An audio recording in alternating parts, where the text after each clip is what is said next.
I mean, some of it will be felt immediately in Iran. Obviously, the unfrozen assets, that's something they can put their hands on immediately.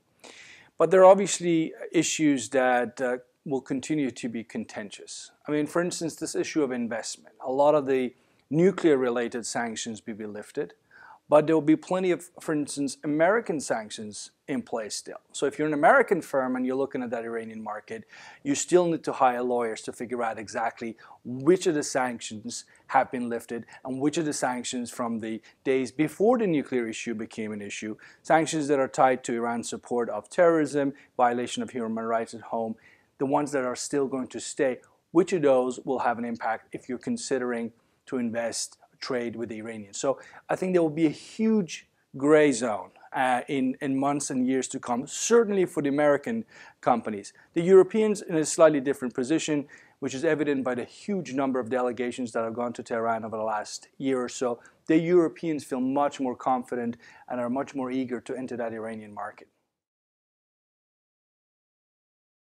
Both the president, Hassan Rouhani, and his critics, primarily in the Supreme Leader's office around Supreme Leader Khamenei and the generals in the IRGC, look at this issue primarily through the domestic political prism, which is to say, if I'm Hassan Rouhani, I have these sanctions lifted, this gives me political capital to go on and find new big ideas to pursue. It might even involve economic reform at home.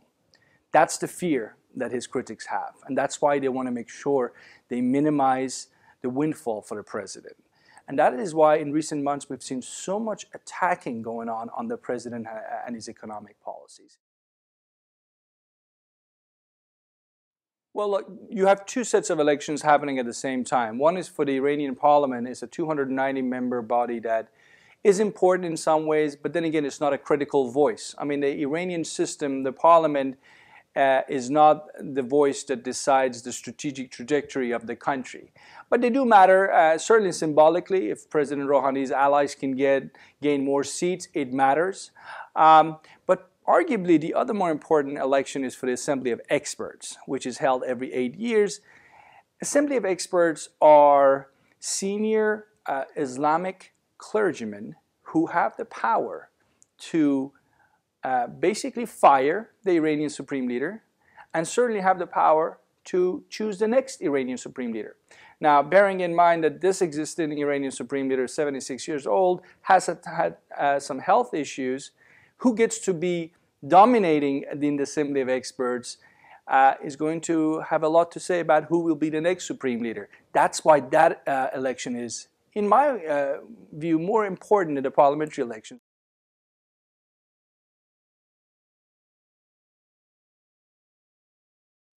I mean, I think the incident in the Persian Gulf involving the American sailors really had 2 points for us. One is there is no such thing as a foreign policy issue in Iran that doesn't have a domestic political angle. All foreign policy in Iran today is domestic politics. So I think the fact that the IRGC generals decided to very quickly, when we look at this in terms of the history of IRC actions in the past, very quickly release the sailors tells you that yes, they do have disagreements with the president. They don't like how far he wants to take Iran in the sort of path of reform. But there are bottom line issues, but there are consensus. And seemingly there is a consensus here that this is not the time to raise the stakes with the United States. But it's early days and there are plenty of issues that will continue to keep the US and Iran divided. So talking on the phone alone is not going to do it, but it helps.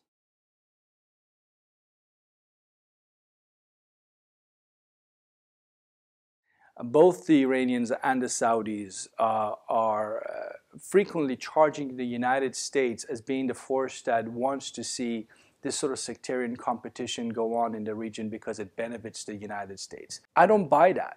I think at the heart of this issue, you have elements both in Tehran and Riyadh that have invested in the sectarian narrative. They feel that that narrative helps their geopolitical agenda. And unless we see change on that front, both in Tehran and Riyadh, there's not much the United States or anyone else for that matter can do.